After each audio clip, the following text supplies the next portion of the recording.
Hey, how's it going, folks? It is the Hoff here, and today I wanted to showcase the new Samsung G8 monitor. This is a 4K monitor that does 240 hertz, and unlike traditional monitors that are over here on my right from LG of the 27, I believe it's a GL850B, so that's a 1440p monitor. That's an IPS panel that is LED. The Samsung over here is mini LED, and the differences in the picture of these two TVs is quite a bigger gap. So first, let me start out by asking you guys if you can hit that like button on this video. Make sure you are subscribed so you get all my latest content whenever it drops. And if you want to hit that bell notification icon so it lets you know, especially about when I drop my latest videos, because the channel is growing and I have some amazing content for you guys, because I just did the initial payment on now getting this basement finished. So they have their down payment to start, and they're gonna talk with what they need to do with the county permits and all that stuff so we can get started. So let's get on to these panels. So the one here on the left is the G8 with mini LED.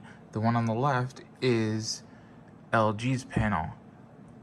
The bigger differences between them, besides the size comparison and the fact that this is mini LED, this is LED, this is 4K, that's 1440p, but we're not comparing the resolution necessarily, as we're comparing the look and color, because you can get a very similar panel from LG in 4K.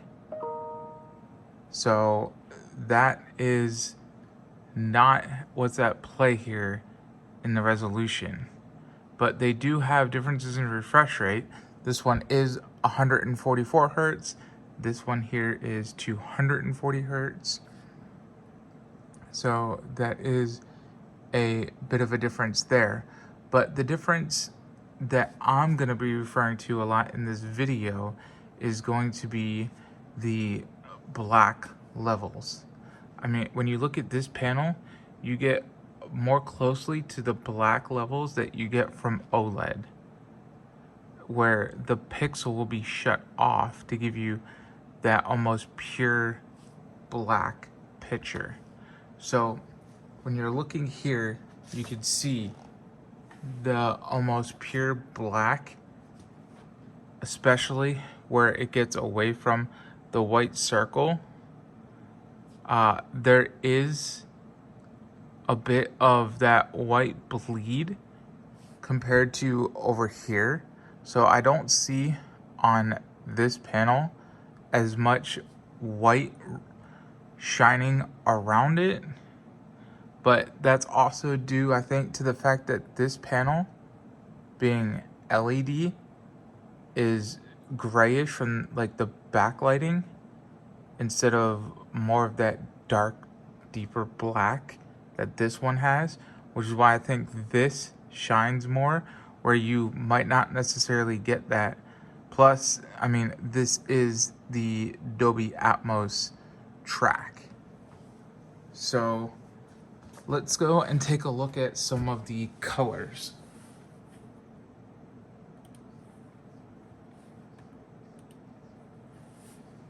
So we're gonna let these two videos play. They're not necessarily synced, but they're pretty close. So you can see the variations in colors. Because this one gets a darker black, the colors do tend to pop more, and the colors to me look better. So the greens, the reds, they just tend to look better in my opinion than what you have over here. Now I will say that LG, or not LG, but Samsung does have an OLED panel, and it's used in their own monitor, an Alienware, and I believe an MSI, if I'm correct. And that would give you an even better picture quality as far as being OLED and having, you know, brighter colors and everything, but it still potentially suffers from common problems of burn-in. They do have factors on that panel to help, but I decided that for my wife, she liked this type panel, and maybe I'll be upgrading in the future after I get home theater stuff done for myself as well. So the other thing is, this does support HDR. It does 2000 nits of brightness for HDR. And I mean, look at that. Compared to the one on the right, it just looks so much brighter and better of a picture. Because this one only, I believe it does 400 nits of brightness. And I mean, in my opinion, size taken out of the equation, resolution taken out of the equation, just the pure look of color, the black levels, and everything going on, I have to hands down give it to the Samsung. And I mean, I even have some profile settings for the LG, and I did nothing but change the Samsung to 240 hertz. Also, the Samsung display here does allow for HDMI recognition, or I should say input recognition and switching. So you connect a console, it's going to do 120 hertz for your console, and it should automatically switch. Then you shut the console off, you do something on the PC, it will switch back to the PC with DisplayPort or HDMI on that. So hands down, I have to say this is a phenomenal panel from Samsung, and my wife so far, just last night, from the unboxing experience and having it together to show her, has loved the look of it. And this will come in handy for her with her artwork, so she can see on a much larger scale from her tablet the details and everything that she's creating and get just a better look of it. Now, I will say I wasn't a fan of curved panels, but this might end up growing on me. I just like the look of it. I could deal without the curve for me personally, but if we're gonna get quality in a curved panel like this, then this is definitely at the top of my list when I go to have multiple monitors set up for myself in the future, but that is going to be down the road. So I wanted to kind of zoom in here and give you guys some more of the settings of this monitor. So if we look up here, you have your menu, and inside your menu it tells you your black equalizer. So the closer you get to 1, the brighter it's going to be, and definitely don't go too bright. It will tell you your response time, your refresh rate, your adaptive sync, so this is G-Sync compatible or FreeSync, and then if you're low input lag, if you just click in the center, it tells you your display port there. So I'm gonna exit that. If you just click up, you can get your brightness settings. So 100% brightness, which, like, wow, super bright. Turn that down a little bit. And let's go back up. So out of the box, as I stated, you got 240 hertz refresh rate. It's going to be set to 120 by default. Adaptive sync by default is on. Your low input lag is on. Black equalizer is by default set to 13, which to me it seems perfectly okay. If I find any kind of profile settings for Windows, I will go ahead and link it in the description, so that should help. And then down here you have infinity core lighting. So I don't know if you can tell about the RGBs, but they are on, and I have it set front and back static color purple to match some of my other RGB and my liquid cooling.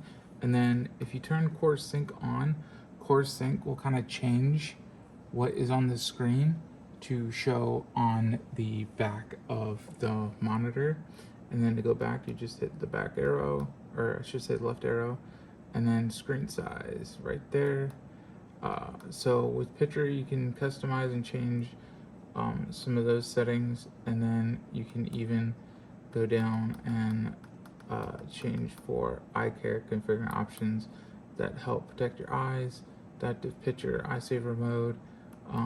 That way, if you're just someone that stares at a screen all day, or you're for work or gaming, you know, those kind of things really matter. Here you have local dimming, auto. It says volume, the desired volume level, which I don't use. Your AV enlarges the picture. So with this monitor, you can also change the aspect ratio. So if you're someone that wants that wide picture, it will present the black bars at the top and bottom, but you do have that option. And then down here you have software update.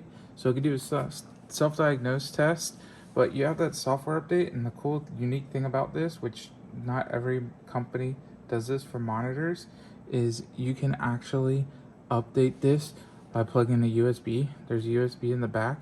So you just download the software update on your USB drive, and then go ahead and plug that flash drive into the back of the monitor and go through the process, and it will update, which is not really typical of a monitor. Most companies will go ahead and push out the monitor, and they will say we are done, and they will wipe their hands of it. Usually software updates will come in the form of TVs, but not generally monitors, because they don't feel the need to update anything. But with TVs, they're constantly updating certain things, especially if they can do like better HDR and more content on a TV. But with a monitor, they pretty much have all the hardware settings and software settings in there, and then they call it a day because they have your money, and that's all they care about, and they're on to the next item to make that will generate them more of your money. But I will say that this monitor is definitely a worth it thing to buy. So if you're on the fence and the only thing that's stopping you is it really a good monitor or not? Yes, this is definitely an amazing monitor. I'd say in the 4K lineup of monitors, not including any TVs for OLED using as a monitor, that this is the best one, especially when gaming at 4K. 1440p, then if you're like him and Han, the resolution will be down at 1440p, but they do have that QD OLED, and that might actually look a little bit better. I'd have to tell you that I don't have one to compare side by side, but when it comes to the 4K lineup, this one is hands down better, and this one will beat anything except in the other resolutions that QD OLED. I'm not too sure. I think that QD OLED will pop a little bit more with the HDR. This does support HDR10, so you have that true HDR. No monitor that I'm aware of will support Dolby Vision quite yet. I'm not even sure if how all that would work quite yet. They do have HDMI inputs, so it is quite possible to do, but with monitors to get the higher refresh rate, you generally use a DisplayPort cable, and so that information would have to be sent over to DisplayPort. Also, Samsung, which makes this monitor, is not a fan of paying for the licensing for Dolby Vision, and they generally go for HDR10 plus.